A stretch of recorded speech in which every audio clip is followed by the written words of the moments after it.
Hello friend, innovative learning platform में आपका स्वागत है।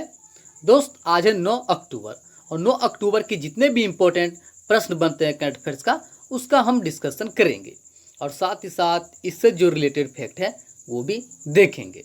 तो ठीक है दोस्त, चलते हैं आज के पहले प्रश्न के साथ। तो दोस्त, आज का पहला प्रश्न है, हाल ही में भारतीय वायुसेना दिवस कब मनाया गया है? तो दोस्त, हाल ही में भारतीय वायुसेना दिवस 8 अक्टूबर को मनाया गया। आप ध्यान रखिएगा, हर साल भारतीय वायुसेना दिवस 8 अक्टूबर को मनाया जाता है। अब बात आई भारतीय वायुसेना, तो दोस्त इसके बारे में जो कुछ इतिहास हैं, जो इम्पोर्टेंट इतिहास, वो जान लेते हैं। ब्रिटिश साम्राज्य द्वारा रॉयल भारतीय वायुसेना के रूप में 8 अक्टूबर 1932 को स्थापित किया गया था। ध्यान रखिएगा, ब्रिटिश साम्राज्य द्वारा रॉयल भारतीय वायुसेना के रूप में 8 अक्टूबर 1932 को स्थापित किया गया था, परंतु 1950 में इसका नाम बदलकर भारतीय वायुसेना कर दिया गया। ध्यान रखिएगा, पहले इसका नाम क्या था? तो वो था रॉयल भारतीय वायुसेना, परंतु इनका नाम 1950 में बदलकर भारतीय वायुसेना कर दिया गया था। ठीक है दोस्त, साथ ही दोस्त इस बार ये जो मनाया गया दिवस, इसकी कौन सी वर्षगांठ थी? तो आप ध्यान रखिएगा, इस वर्ष वायुसेना की 88वीं वर्षगांठ थी। कितना दोस्त? 88वीं वर्षगांठ। साथ ही दोस्त 2020 की वर्षगांठ में राफेल, अपाचे, तेजस, गजराज जैसे वायु विमान को शामिल किया गया था। ध्यान रखिएगा, इस बार की भारतीय वायुसेना की जो वर्षगांठ मनाई गई है, इसमें जितने भी महत्वपूर्ण राफेल, अपाचे, तेजस, गणराज जैसे वायु विमान को शामिल किया गया था। साथ ही दोस्त इंडियन एयरफोर्स, इसका स्थापना कब हुआ था? 8 अक्टूबर 1932 को। बात की जाए हेडक्वार्टर कहाँ है? न्यू दिल्ली। और वर्तमान में इसके हेड कौन है? तो वह है राकेश कुमार सिंह भदौड़िया। कौन है दोस्त? राकेश कुमार सिंह भदौड़िया। तो आप भारतीय वायुसेना के बारे में इतना ध्यान रखिएगा। ठीक है दोस्त, चलते हैं प्रश्न नंबर 2। हाल ही में किस राज्य सरकार ने डिजिटल सेवा सेतु कार्यक्रम का शुभारंभ किया है? तो दोस्त हाल ही में जो गुजरात सरकार है, उन्होंने डिजिटल सेवा सेतु कार्यक्रम का शुभारंभ किया है। तो इसका आंसर क्या है दोस्त? गुजरात। साथ ही दोस्त यह डिजिटल सेवा सेतु क्यों शुरू किया गया? तो आप ध्यान रखिएगा, इसका जो शुभारंभ किया गया डिजिटल सेवा सेतु कार्यक्रम के अंतर्गत राज्य की सभी 14,000 गाँव में ऑप्टिकल फाइबर नेटवर्क के माध्यम से ग्राम पंचायतों को जोड़ने के लिए जन कल्याण सेवाएं उपलब्ध कराई जाएगी। आप ध्यान रखिएगा, यह जो योजना या जो शुभारंभ किया गया है डिजिटल सेवा सेतु, इसका मुख्य उद्देश्य क्या है? तो आप ध्यान रखिएगा, राज्य की सभी 14,000 गाँव में ऑप्टिकल फाइबर नेटवर्क के माध्यम से ग्राम पंचायतों को जोड़ने के लिए जन कल्याण सेवाएं उपलब्ध कराई जाएगी। अब बात आई गुजरात, तो गुजरात के बारे में जो फैक्ट है वो देख लेते हैं। गुजरात, इसकी राजधानी कहाँ है? गांधीनगर। बात की जाए स्थापना कब हुआ था? 1 मई 1960 को। यहाँ के सीएम कौन है? विजय रूपाणी, जो कि बीजेपी पार्टी से रिलेटेड है। यहाँ के गवर्नर कौन है? आचार्य देवव्रत। साथ ही तो गुजरात की लोकसभा सीटों की संख्या कितनी है? तो आप ध्यान रखिएगा, लोकसभा सीटों की संख्या 26। बात की जाए राज्यसभा सीटों की संख्या कितनी है? 11। और बात करें विधानसभा, तो विधानसभा सीटों की संख्या कितनी है? 182। आप ध्यान रखिएगा, जो गुजरात है यहाँ की लोकसभा सीटों की संख्या 26, राज्यसभा के 11 और विधानसभा की 182। साथ ही दोस्त यहाँ के जो इम्पोर्टेंट नेशनल पार्क हैं वो भी देख लेते हैं, जैसे कि Gir national park, Vansda national park, marine national park, Nal Sarovar wildlife लाइफ सेंचुरी और कच्छ डेजर्ट वाइल्ड लाइफ सेंचुरी। जितने भी इम्पोर्टेंट फैक्ट हैं गुजरात का, उन्हें आप याद रखें। ठीक है दोस्त, चलते हैं प्रश्न नंबर 3। हाल ही में आरबीआई के नए डिप्टी गवर्नर किसे नियुक्त किया गया है? तो दोस्त हाल ही में आरबीआई के नए डिप्टी गवर्नर के रूप में जिसे नियुक्त किया गया वो कौन है दोस्त? वो है राजेश्वर राव। आप ध्यान रखिएगा, हाल ही में आरबीआई के नए डिप्टी गवर्नर के रूप में राजेश्वर राव को नियुक्त किया गया है। अब बात है आरबीआई, तो आरबीआई के बारे में जो फैक्ट है वो देख लेते हैं। आरबीआई इसका स्थापना कब हुआ था? 1 अप्रैल 1935 को। बात की जाए हेडक्वार्टर कहाँ है दोस्त? मुंबई। साथ ही दोस्त वर्तमान में आरबीआई के गवर्नर कौन है? तो वह है शक्तिकांत दास। कौन है दोस्त? शक्तिकांत दास। तो आप ध्यान रखिएगा। ठीक है दोस्त, चलते हैं प्रश्न नंबर 4। हाल ही में अश्विनी कुमार का निधन हो गया, वो किस राज्य के पूर्व राज्यपाल थे? तो दोस्त हाल ही में अश्विनी कुमार का निधन हो गया, वे नागालैंड के पूर्व राज्यपाल थे। तो इसका आंसर क्या है दोस्त, नागालैंड। अब बात आई नागालैंड, तो नागालैंड के बारे में जो फैक्ट है वो देख लेते हैं। नागालैंड, इसकी राजधानी कहाँ है, कोहिमा। बात की जाए स्थापना, स्थापना कब हुआ था, 1 दिसंबर 1963 को। बात की जाए सीएम, सीएम कौन है दोस्त, नेफ्यू रियो। यहाँ के गवर्नर कौन है, RN रवि। साथ ही दोस्त नागालैंड, नागालैंड की लोकसभा सीटों की संख्या कितनी है, तो यहाँ की लोकसभा सीटों की संख्या 1। बात की जाए राज्यसभा, राज्यसभा सीटों की संख्या कितनी है, 1। और बात की जाए विधानसभा, तो विधानसभा सीटों की संख्या कितनी है, 60। आप ध्यान रखिएगा, जो नागालैंड है यहाँ की लोकसभा सीटों की संख्या 1, राज्यसभा की 1 और विधानसभा की 60। साथ ही दोस्त यहाँ का जो इंपॉर्टेंट नेशनल पार्क है वो भी देख लेते हैं। टंकी नेशनल पार्क और फाकिम वाइल्ड लाइफ सेंचुरी, जितने भी इंपॉर्टेंट, और पंगा पहाड़ नेशनल पार्क, तो जितने भी इंपॉर्टेंट नेशनल पार्क हैं या वर्ल्ड लाइफ सेंचुरी किसी भी राज्य का, उन्हें आप याद कर लें। ठीक है दोस्त, चलते हैं प्रश्न नंबर 5। तो दोस्त प्रश्न नंबर 5 है, हाल ही में किस बैंक ने LAS ग्राहकों के लिए डेबिट कार्ड सुविधा की शुरुआत की है। तो दोस्त हाल ही में जो ICICI बैंक है उन्होंने LAS ग्राहकों के लिए डेबिट कार्ड सुविधा की शुरुआत की है। तो इसका आंसर क्या है दोस्त, ICICI बैंक। अब बात आई ICICI बैंक, तो इसके बारे में जो फैक्ट हैं वो देख लेते हैं। ICICI बैंक, इसका स्थापना कब हुआ था, 5 जनवरी 1994 को। बात की जाए हेडक्वार्टर, हेडक्वार्टर कहाँ है दोस्त, मुंबई। और बात में इसके चेयरमैन कौन है, तो हैं गिरीश चंद्र चतुर्वेदी।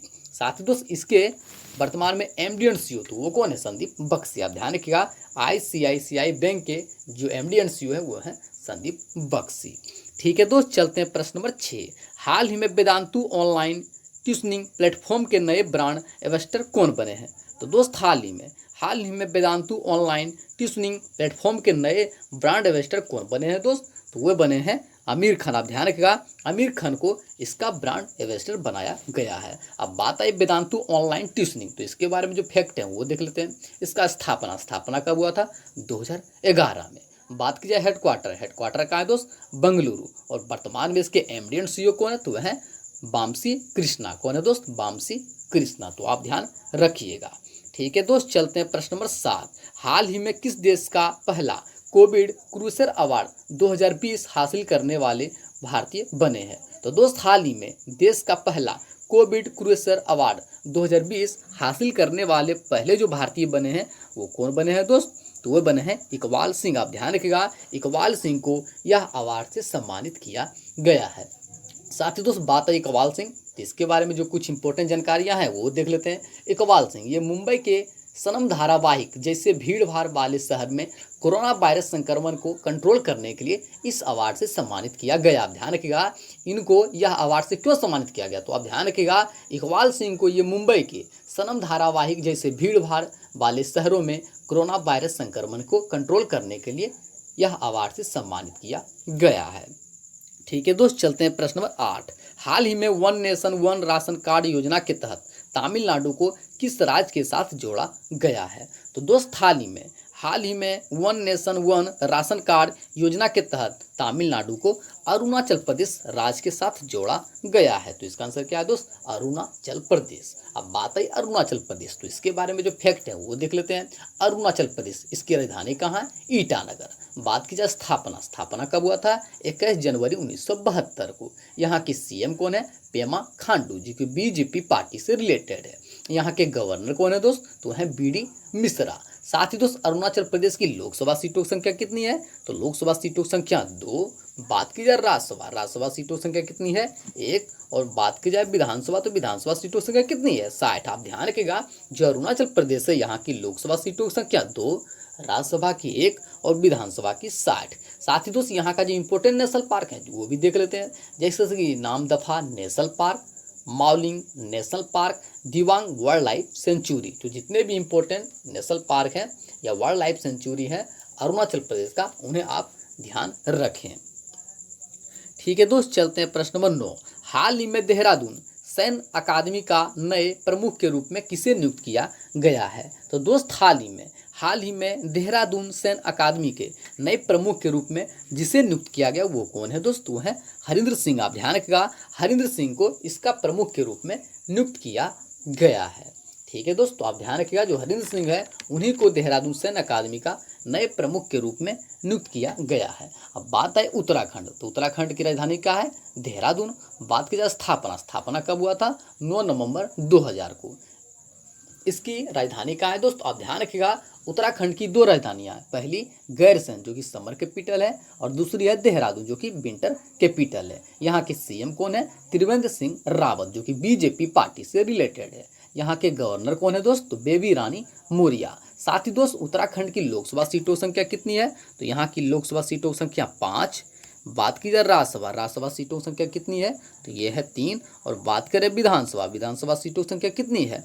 70। आप ध्यान रखिएगा, जो उत्तराखंड है यहाँ की लोकसभा सीटों की संख्या 5, राज्यसभा की 3 और विधानसभा की 70। साथ ही दोस्त यहाँ का जो इम्पोर्टेंट नेशनल पार्क है वो भी देख लेते हैं, जैसे कि Jim Corbett national park, Rajaji national park, Nanda Devi national park, फूलों की घाटी, ये भी कहाँ है? उत्तराखंड में, और गंगोत्री नेशनल पार्क। तो जितने भी इंपॉर्टेंट नेशनल पार्क हैं उन्हें आप याद कर लें। ठीक है दोस्त, चलते हैं प्रश्न नंबर 10 और अंतिम प्रश्न।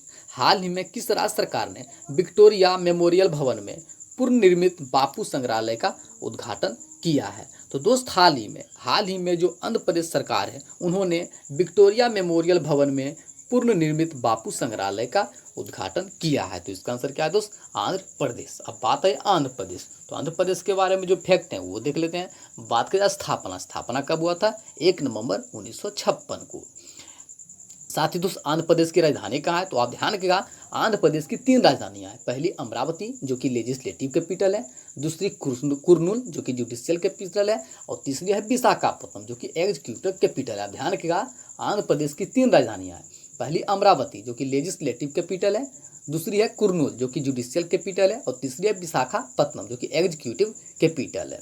साथ ही दोस्त भाषा के आधार पर सर्वप्रथम गठित होने वाला राज्य कौन सा है? तो है आंध्र प्रदेश। यहाँ के सीएम कौन है? वाई.एस. जगनमोहन रेड्डी। यहाँ के गवर्नर कौन है? विश्वभूषण हरिश्चंद्रन। साथ ही दोस्त आंध्र प्रदेश की लोकसभा सीटों की संख्या कितनी है? तो यहाँ की लोकसभा सीटों की संख्या 25। बात की जाए राज्यसभा सीटों की संख्या कितनी है? तो राज्यसभा सीटों की संख्या 11। और बात की जाए विधानसभा, तो विधानसभा सीटों की संख्या कितनी है? 175। आप ध्यान रखिएगा, आंध्र प्रदेश की लोकसभा सीटों की संख्या 25, राज्यसभा की 11 और विधानसभा की 175। साथ ही दोस्त यहाँ के जो इंपॉर्टेंट नेशनल पार्क हैं वो भी देख लेते हैं, जैसे कि Shri Venkateswara national park, Papikonda national park और राजीव गांधी नेशनल पार्क। ठीक है दोस्त, तो जितने भी इंपॉर्टेंट फैक्ट हैं उन्हें आप ध्यान रखें।